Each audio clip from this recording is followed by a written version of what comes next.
You guys want to introduce yourselves? Hi, I'm Andy and I shout in Jact. And I'm Ted and I play guitar. You guys just performed here at school? Yeah, it was early, and no, it was really. I really enjoyed it. It's weird playing in like broad daylight and stuff. Yeah, it was a nice way to wake up. Yeah, and it's like, we were just getting going and we had to stop as well. It's like, I think we could have gone. We were like under the time limit and stuff. It was like one of those mornings where we could have just kind of stretched it all out. And we were playing really well and really enjoying it. So it was like. And I was really looking forward to the song you're about to play too. Yeah, it was like one of my two favorite songs. Yeah, the Head's On Wrong. Yeah, I really like that one. I like doing it live. It really kicks. But it's, apparently the fire alarms went off apparently, and they were going to have to evacuate the buildings or something. I think it was just an excuse to get us off because we were rubbish, probably. You guys are one of the few bands that I've seen play on campus here, like a free concert, where people have walked up and actually kept watching after 5 minutes. Most of the times we'll have concerts up here and they watch for 5 minutes and they leave. Yeah. Nice one. That's nice to me. Wow. You guys really held their attention. It's great. Thanks. Great performance. How long have you guys known each other? A year. Yeah. So, I was in a band in Britain called Pusher Man, and that sort of broke up acrimoniously. But I didn't really do anything for about a year and a half, and I got a phone call. I was still writing, but I wasn't really looking to put a band together or anything. I just got a phone call from a mutual friend. He said Ted was over from LA and looking for someone to work with, and we met up. And I think both our bands sort of dissolved at the same time, and we both had the same period of time, like working out what we were going to do next. And you were with Reach Around? Yeah, and I was working on a second album, and I was just getting really. It wasn't happening. I was not excited about it anymore, and decided to take a trip over to England and see if we could, find something new to get involved in.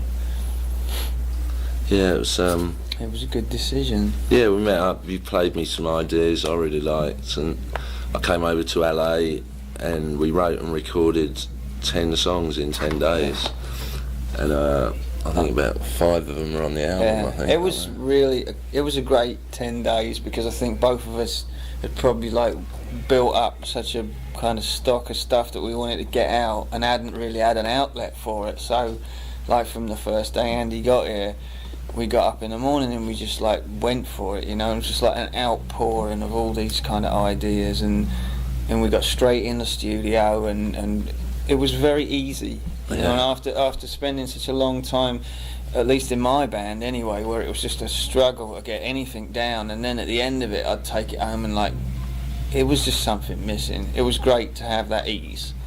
So you guys had a real connection between you. Yeah, and it was after the 10 days I just collapsed on the sofa for I was gone for a week. It's like I'll have a verse and it needs a chorus, and he's got a chorus that sort of fits it perfect, or vice versa. It's just it's been really easy. Recording the album was easy. It's not supposed to happen like this. I keep waiting for the big sort of FU to come around the corner and smack us in the face, but it isn't happening yet, so it's keep at it. The songs from the current album, were they, musically at least, were they indebted a little bit to Reach Around?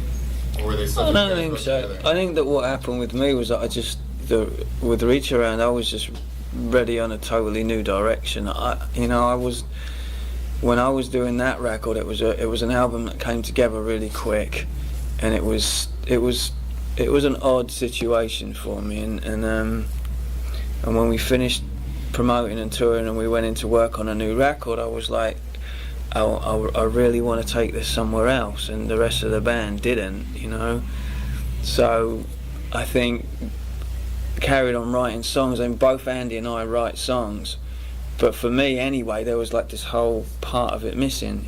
I couldn't get it beyond a certain point, and then getting together with Andy, it was jump, a whole step forward. Same for me.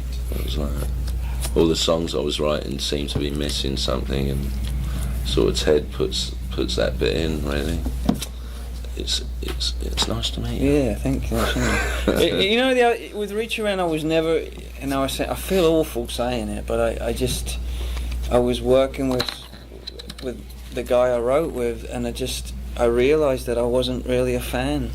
And I think, you know, I tried to kid myself for a long time that, well, that's just the way it is. You don't have an ideal world. There isn't an ideal world. There isn't an ideal situation. But it was eating away at me. It was like, you know, I want to make a record that I'm proud to put in alongside my favourite records. And when we sat down and wrote songs and Andy started singing, I was like, well, now I can listen to it as a fan. And there's a big jump now. There's a piece that was missing before that's there finally. I think that really comes through on both the album performance and live. Oh, thanks. You guys there's a lot of confidence. Yeah. And excitement about the music itself. Yeah, I'm usually when you record an album, you're so sick of hearing it. You've played it over and over, and this has come together so quick. I'm not bored of the album at all yet. I don't think I ever will be. I'm proud of it. And you know what I mean, I still get up and put a couple of tracks on, depending on what mood I'm in. I'll choose different tracks. It's like I really do like the album. I think it's going to do really well. And I think I mean, whatever you do, whether it's recording a record, painting a picture, or writing a book, I think it's like that's the ultimate kind of success, really, because you can't guarantee any more than that. You know, you don't know whether anyone else is going to get it, or whether it's going to get the right push, or all that stuff. So all you can really have is that you've recorded something that you feel good about yourself, that you feel like you've done honestly. And I think that's where we both were when we got in to do this record. Like, let's try crafting a record that we both feel that we're putting a lot of ourselves into and doing it really honestly. Yeah. How did you guys come to actually be based in LA? Well, Ted's lived here. I've lived here for a while. About 8 years I've been here. I came over here to do a record, and I went back to London, and I was sort of disillusioned at the time, and I packed up and moved out here. I got together with a bunch of people when I was out here, and they were fun, and you know, it seemed like a good opportunity to make a change. And I came over here initially just for that first 10 days, and it sort of turned into a year, and I've just got a 3-year visa, so I'm luggage. You've got me now. It's been weird, you know. We've been over in the East Coast, and I don't know where are you from? LA. You from LA? Well, you know the whole deal with people in the East Coast sort of being so down on LA, and we've been doing interviews, and everyone's like, "Oh, it must be hell for you," and we're like, "No, I love it. It's really not." I mean, it's like I'm having the time of my life. I'm trying to think about what it is that's hell, you know, about a beautiful day where the sun's out and people can sit on the lawn and listen to some music, as opposed to like freezing cold and driving rain paying and like $2,000 for a 1-room apartment. It's like, who's the bright spark here? You know, it's like, so I'm loving it over here. It's like I was in a pretty bad way in London anyway. You know what I mean? I was drinking a lot, and I needed to get out of London, and this has been like a breath of fresh air, a whole new lease of life being over here, and it's a nice life over here. It's obviously not for everyone, but I think obviously not. Well, yeah, but that you know what I mean, that it is there to be had, you know. It's like in Britain you work your guts out and you'll still get by, you know. It's like, I think that's why we have the feeling that we do about being here, because we have come from that, you know. We've come from I think we both come from a background where those opportunities aren't so prevalent. It's like you do have to struggle, you know, and you get sick of it. Over here it seems to me if you really do work hard, you can have a nice life, you know. You can, I'm not saying an easy life, but it's just you've got this safety net in Britain, I guess, with the welfare state and the health service and stuff, but it still is a real bind to get by over there. It's like, but I just really like it here. I don't want to go home. What do you guys hold as maybe your main influences from like the last 20 years? I love the Carpenters and Isley Brothers and Frank Sinatra, although it's not the last 20 years or whatever, and the Sex Pistols I've got really eclectic music, so anything that's just valid, you know, that sounds like they mean it, really. It's, you know, I like reggae, but I think if I had to pick one, it would probably be the Carpenters. Actually, they used to go to school here. Yeah, the arts centre's named after them and stuff. Yeah, I love. My grandfather was a music teacher, and I started playing the trumpet when I was like 4 years old, and he used to teach me. He'd only ever play me Frank Sinatra songs and the Carpenters songs. He said that for melody and orchestration. Yeah, you got so the I bug grew from up on the Carpenters. Mix a bit of Curtis and I in love, there for yeah, like the groove. You know? Curtis Mayfield and Janis Joplin. I love as well.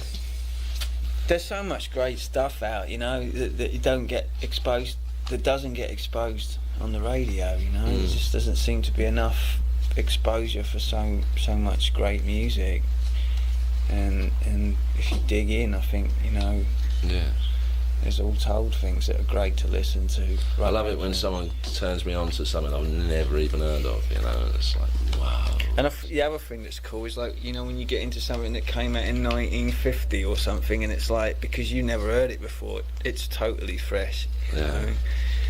Well, I worked in a record store for a few years, and that's what I would just dig through old, like, jazz records and blues records and stuff, and like find things that they were just brilliant to me, because it was like, this just sounds totally different and new. And it's like, it was written in the 50s or the 40s. And the sounds and everything too, because of the different recording techniques, you know. It's kind of like going to your dad's closet and pulling out his bag. Yeah. My dad never had very good records though. So what are you guys up to now? We do a few more of these California shows. I think we go to Fresno and where else? Oh, it's on there, isn't it? San Francisco and Sacramento, and then I think that's for about another 3 weeks. Yeah, and then we've got another single coming off the album on the 15th, I think. Yeah, we're releasing Future's Gone. And I hope we get a bit of play on that one. Hope the radio will give us a bit of love on that one. Yeah, I think it's going to do well. It's a great song, great radio song, and then we go start touring again from the East Coast and work back, I think. So we have to go to bloody New Jersey again. God, if I go up and down that New Jersey Turnpike or whatever it's called one more time. That's not December, is it? Yeah, it will be. It's going to be bloody cold. We're going to look. Yeah, we need some coats. Yeah, so any donations for coats would be welcome. We're going to be in Coats and Chicago blankets. in mid-December. You know it. It's like. That's when we'll really miss this weather and this place. Are we going? I want to go back to LA. Are there any plans to do any work in England now? New Year. In the new year, yeah. That's, but the longer it takes, the better. I'm staying here. But no, I can't wait to go over and play over there. Actually, I think they'll like it. And I've sort of Pusher Man were we got quite heavy press in Britain. We were like press darlings, this sort of underground sort of band, and I haven't had any contact with the press, so I think most of them think I'm dead or something, so it'll be interesting to go back there and play, see what they think of it. It's like, if I get bad reviews, I probably won't go out for a month or something, but You told me not to take any notice of reviews. yeah, you can't do it, can you? It's like, as much as you like to think you aren't going to read it, you do. It's like, and if someone tells you it's bad, you're like, oh, I'm not reading it. Like 5 minutes later, you're like, I was watching that Blondie thing, and I thought one of the things that Debbie Harry said was really interesting. And she was going, well, the thing about England is that the press writes so eloquently, so it's not only that you get somebody write something awful about you, but they actually do it in a beautiful, artistic, eloquent way. use words that you don't understand. You have to look up a thesaurus or something. It's like. I noticed one thing that you guys are using, you use drum loops a Yeah. little bit. How was there like a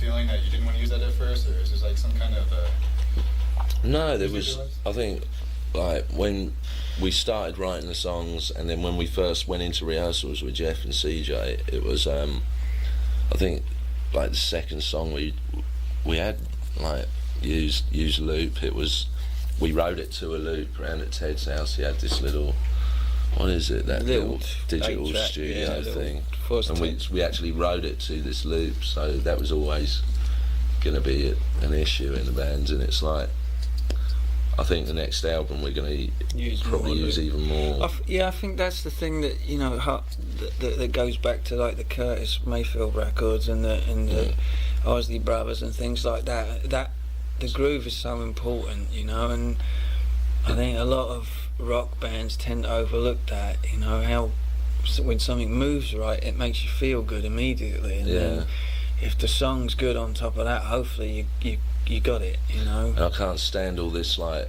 oh, it's not proper music, that technology rubbish and all that. It's like, come on, you know what I mean? It's the future, isn't it? It's like, I like Star Trek. You got to mix it up, haven't you? It's like, you I want can't. the future, you know. It's like if Hendrix was alive, he'd be using samplers, and like, if Beethoven was alive, he'd be like, what? I can do what with this? It'd be like, yeah, you got to embrace technology. I think it's like, if you don't, you're gonna get left behind. It's like the internet. It's like you got to be all up on it, 'cause it's the future, and you're gonna miss out. You know, I think it's great. Internet, electronic music. I love house music, and I like having a good dance now and again. But yeah, so it was always going to be an issue. I think we'll sample a lot more on the next album. But I also want to use a lot more strings and stuff as well. We worked. Yeah, that was something we touched on with this. We brought in some strings on a few tracks, and that was like a little hint, you know, at something that we'd like to. Yeah, it's just like so nice singing with a string section. It's like, wow, you know what I mean? It makes you sound good. It's like, I know the jazz singers of the 50s always thought that if you had strings behind you, that was a sign of being regal. Yeah. It does. That's the word. It does make you get that feeling. It's like, I don't know. It just. I don't know. It just makes you feel a bit more important or something. It's a really nice feeling. I was working on something down at Ocean Way a few years ago, and I was just sitting drinking my coffee, and Barbra Streisand was in the big studio, and somebody came and tipped me off. They went, she's going to sing a song, and she's got a full orchestra in there, and they do the tape live. She sings and the orchestra plays, and it goes down, and they left the door open, and I crept round and like got inside the door, and it just was amazing. The full orchestra and her singing. Wow. The sound of the strings were incredible. Yeah, that was a good day actually, because Ry Cooder was in the other room, so I sat in there for a little bit listening to him. I'll leave you guys with one last question. Is there a song off the current album that both of you can pick one that you really feel proud about? Future's Gone. Is there a reason for that? Just, no, not really. Just that I'm never going to get bored of hearing it. And there's an acoustic version and a full band version on the album, and I just really like them both. I don't know. I don't think I've sung particularly brilliantly on them, but the vocal takes are sort of, there's a few glitches in there, but I like them. I like the odd bit that's a little bit out of tune even, and in the past I'd have been like, oh my god, but now I'm like, wow, I don't know, there's something about the song, that and Losing More Than Heaven, which yeah, I just really like those two. I'm really proud of them. Yeah. Same tracks. I like the acoustic Future's Gone. I just think it was a great mood, and it's the way it went down was just, I think it captured something. And Heaven, it was the first song that we did together. Yeah.